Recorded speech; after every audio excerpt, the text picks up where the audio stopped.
our toy. Because what adult female doesn't buy a toy from a movie she hasn't seen yet?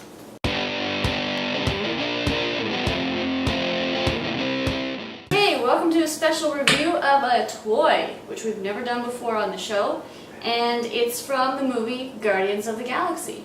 We're going to take a look at Rocket the Raccoon and his spaceship once we open up this box. But before we do that, let's take a look at the movie history. So the Guardians of the Galaxy, they're not new. I know we have a movie in 2014, but the team first appeared in 1969 in various comic books.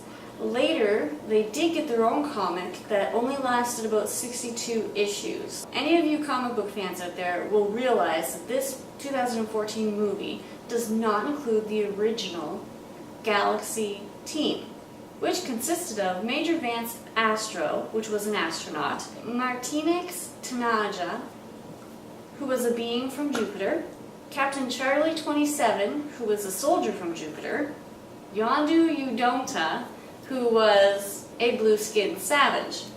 So the original group eventually goes on to recruit Starhawk and Nikki, where they travel back in time, where they meet Captain America and the Thing, and they meet the Avengers too. And years later they do expand the group further. Now, if you've seen or are thinking about seeing the 2014 movie version, you will notice that none of these characters, except maybe the blue-skinned character, appears in this movie. Peter Quill, who's played by Chris Pratt, and for the most part his guardians in the movie are Gamora, Drax, Groot, and Rocket the Raccoon. Which leads me to the toy sitting in front of us. I wanted to take a look at this specific toy because for me it kind of reminded me of Star Fox. If any of you have played Star Fox on the 64 or even the earlier version on the original Nintendo. So before we get into the box, I just want to say that the Guardians of the Galaxy movie, as of September 14th, 2014, has grossed over $611 million worldwide.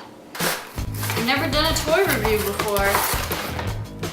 Okay, so we've got to put on our own stickers. Instructions. We've got our ship. Let's see what else. We've got wings we need to put on. It's actually all unpackaging very nicely. And then we've got our tiny little raccoon and some rockets. So basically, I wanted to say, I did see that they recommended this for ages 4 and up, but as I'm looking at these, how little the raccoon is and the spare parts, I'm gonna say they could have said 5 and up, because I know any 4-year-old should have been taught by their parents not to stick anything up their nose or down their throat, but we also know that some kids are just stupid. So looking at this ship, I'm going over details here, and I can see that you can open up the hatch, obviously, to put the little tiny raccoon in. I didn't realize how tiny he was gonna be. Well, I can definitely say that I'm disappointed at how small this guy is. I guess the box looked big, but even as an adult, I over-anticipated what I was buying.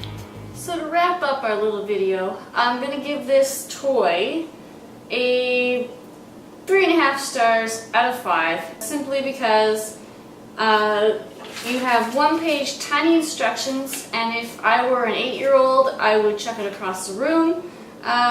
Simple decals to put on, whatever. My main issue is you cannot get the raccoon to stand up in the cockpit, and also there's a bit of false advertising on the back of the box. If you can see there, the extras on top here, the blue should have been red apparently, as seen on the back of the box, but nonetheless, go check out the movie, leave your comments below, and don't forget to subscribe to my channel for more interesting reviews on crazy toys such as this.